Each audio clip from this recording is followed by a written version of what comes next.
प्यारे विद्यार्थियों, आज हम टॉपिक पढ़ते हैं विद्युत धारा। लेसन नंबर 5 के अंदर पिछले वीडियो में हमने अपवहन वेग के बारे में पढ़ा था। अपवहन वेग का मीनिंग क्या होता है कि विद्युत क्षेत्र के अंदर इलेक्ट्रॉन गति करते हैं और जब इलेक्ट्रॉन एक ही दिशा में गति करते हैं यानी नेट आवेश प्रवाह होता है, आवेश का सतत प्रवाह होता है, तो उस समय विद्युत धारा का अस्तित्व होता है। उस समय वो इलेक्ट्रॉन अपवहन वेग से गतिशील होते हैं। तो हम पढ़ते हैं कि विद्युत धारा क्या है, विद्युत धारा किस टाइप से मापन होता है इसका, अलग अलग मटेरियल के अंदर, अलग अलग पदार्थों के अंदर विद्युत धारा किन कारणों से उत्पन्न होती हैं, वो सब कुछ हम इसके अंदर देखेंगे। तो फर्स्ट ऑफ ऑल, जब हम किसी चालक पर विभवांतर आरोपित करते हैं तो उस स्थिति में उस चालक के सिरों के बीच आवेश का सतत प्रवाह होता है और सतत प्रवाह की दर को ही हम यहाँ पे विद्युत धारा कहते हैं। सतत प्रवाह की दर, या यूँ कह सकते हैं प्रति सेकंड किसी चालक के किसी स्थान से या किसी बिंदु से गुजरने वाले आवेश की मात्रा, तो सतत आवेश प्रवाह की दर विद्युत धारा कहलाती है। हम बहुत सिंपल सा इलेक्ट्रिक करंट का फॉर्मूला लिख सकते हैं, I = delta Q by delta T। Delta T समय में अगर डेल्टा Q आवेश प्रवाहित होता है तो उस केस में धारा होगी delta Q by delta T। और इसको हम ऐसे भी लिख सकते हैं, limit that delta T going to 0 then delta Q by delta T = dQ by dt।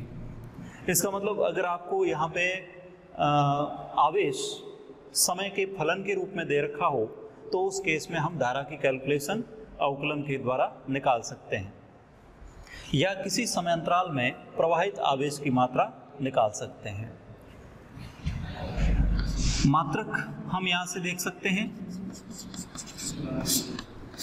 धारा का मात्रक, आवेश प्रवाह की दर, आवेश बटा समय, यानी आवेश का मात्रक हमने देखा था कूलाम, समय सेकंड में होता है तो कूलाम पर सेकंड, और इसी कूलाम पर सेकंड को हम कह सकते हैं एम्पियर, क्योंकि धारा एक मूलभूत भौतिक राशि है और हमें पता है कि मूलभूत भौतिक राशि धारा का मात्रक एम्पियर होता है। सीजीएस पद्धति के अंदर अगर हम देखें तो कूलाम को हम स्टैटिक कूलाम लिखते हैं और सेकंड का सेकंड ही रहेगा, इसको हम बोलेंगे स्टैटिक एम्पियर। एक कूलाम में हमें पता है कि स्टैटिक कूलाम कितने होते हैं, 3 × 10⁹, तो वही कन्वर्जन यहाँ पर भी अप्लाई होगा। 1 एम्पियर = 3 × 10⁹ स्टैटिक एम्पियर। एक और यूनिट होती है जिसको हम बोलते हैं बायोट, सिंपल हम लिखते हैं वाई। Biot, 1 Biot = 10 ampere. क्लियर? और डायमेंशन वीमा, धारा एक मूल राशि है और इसकी वीमा A1 से लिखी जाती है, M0 L0 T0 A1। Okay, तो धारा एक मूलभूत भौतिक राशि। क्लियर? अब ये अदिश है या सदिश है, इसको हम डिस्कस करते हैं। डिस्कस यूँ करते हैं कि जैसे फॉर एग्जांपल हमारे पास में ये कोई चालक हैं और इसको हम एक सेल से कनेक्ट करते हैं।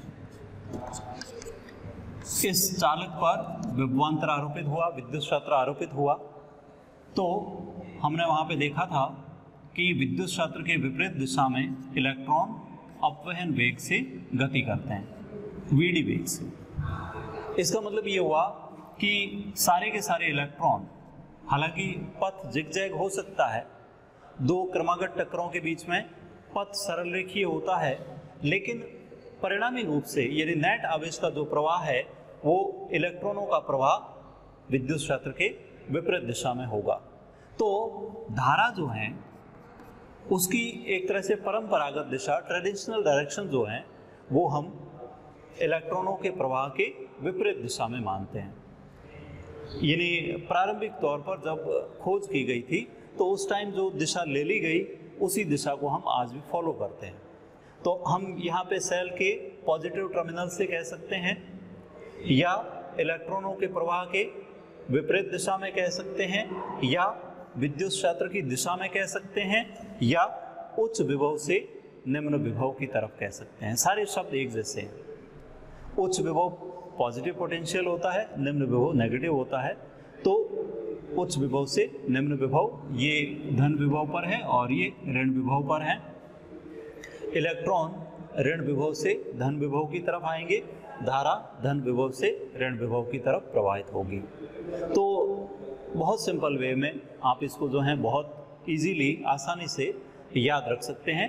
धारा की परंपरागत दिशा इलेक्ट्रॉनों के प्रवाह के विपरीत दिशा में या उच्च विभव से निम्न विभव की तरफ होती है। तो क्या धारा सदिश हो गई? हो गई ना? क्यों कि हम दिशा बता रहे हैं। लेकिन ध्यान रहे कि किसी भी राशि के सदिश होने के लिए केवल दिशा जो है वो उतनी इम्पोर्टेंट नहीं है। दिशा होनी चाहिए, बाकायदा होनी चाहिए, लेकिन दिशा के साथ साथ हमें ये पता है कि सदिश होने के लिए ज़रूरी है कि वे सदिश के योग के यानी सदिशों के योग के नियमों का पालन करें। और सदिशों का योग नियम के रूप में हम अलग अलग पढ़ते हैं, जैसे त्रिभुज का नियम, समांतर चतुर्भुज का नियम, या बहुभुज का नियम। बहुत सारे नियम बना सकते हो, लेकिन जो इनिशियली प्राइमरी दो नियम इम्पोर्टेंट है, त्रिभुज का नियम और समांतर चतुर्भुज का नियम। लेकिन आप लोगों ने देखा होगा पिछली क्लासों के अंदर कि इन दोनों का जो कंक्लूजन है वो तो एक ही है। परिणामी जो आता है उसका फॉर्मूला सेम ही रहता है। जैसे आप परिणामी लिखते हो R = p² + q² + 2pq cos theta.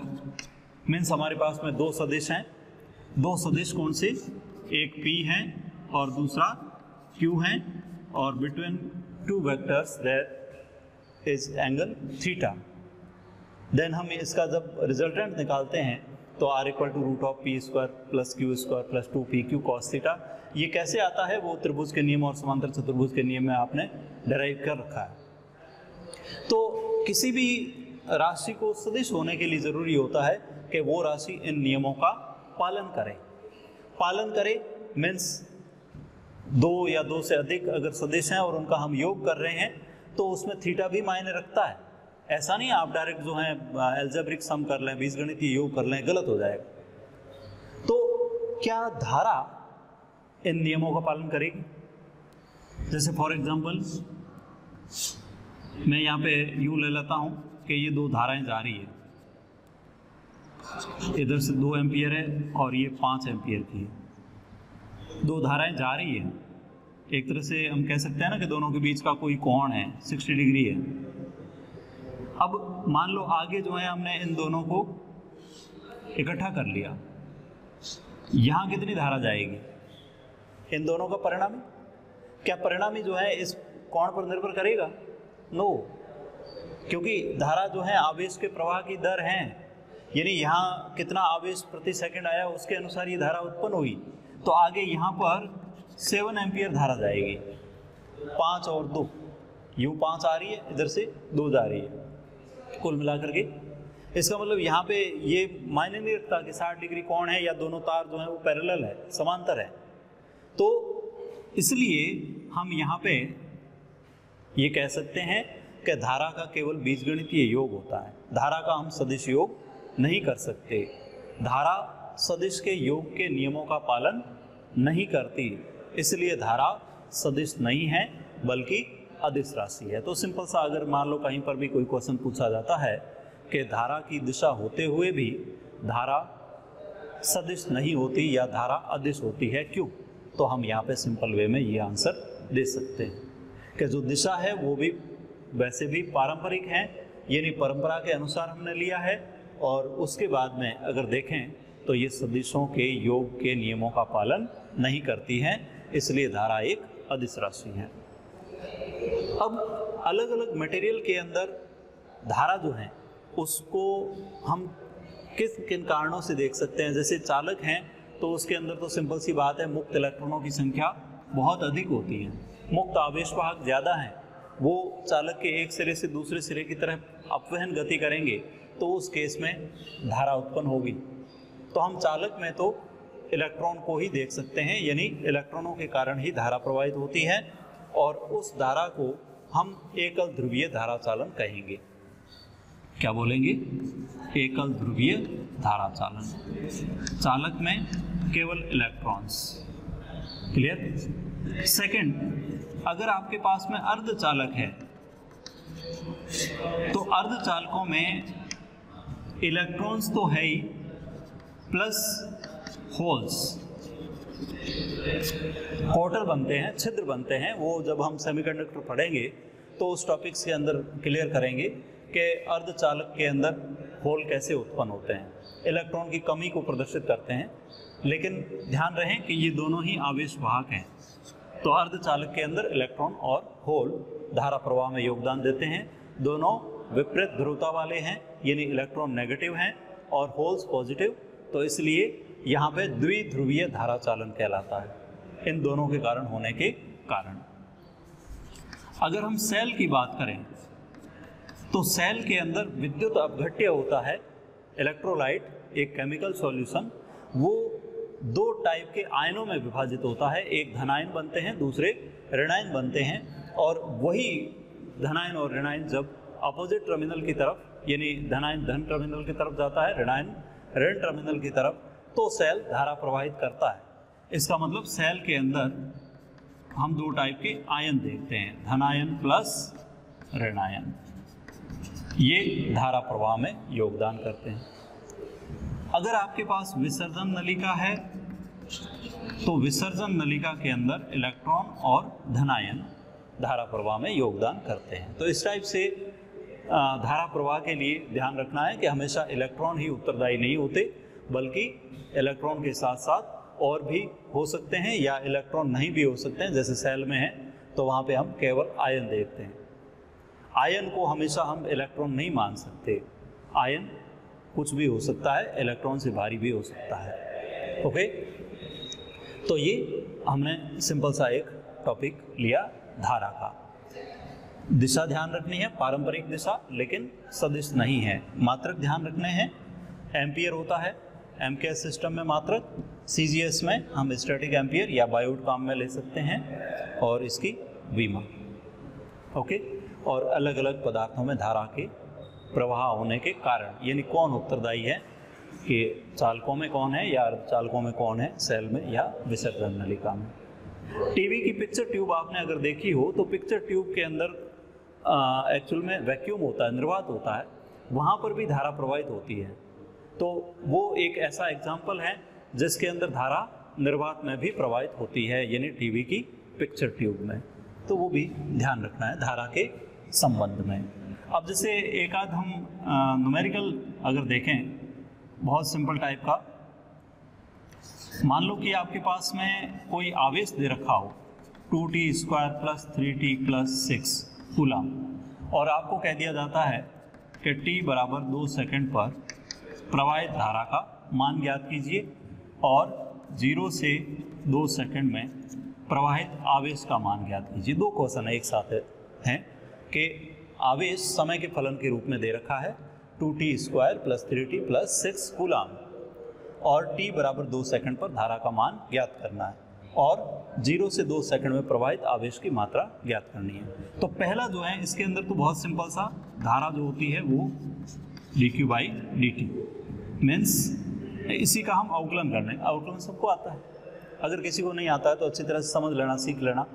हालांकि नहीं आने का मतलब आपने 11th में ढंग से पढ़ाई नहीं की है, लेकिन यहाँ आप जो है सीख लें कि पावर का जो अवकलन होता है बहुत सिंपल, x⁻n का n x⁻n-1 गांठ बांध लीजिए जहाँ भी मिलती है, n x⁻n-1 बांध ली गांठ। इसी को हम यहाँ पे अप्लाई करें तो 2 कांस्टेंट है इंटू 2 टी की पावर 2 माइनस 1 प्लस 3 टी की पावर 1 प्लस 0, कांस्टेंट का अवकलन 0।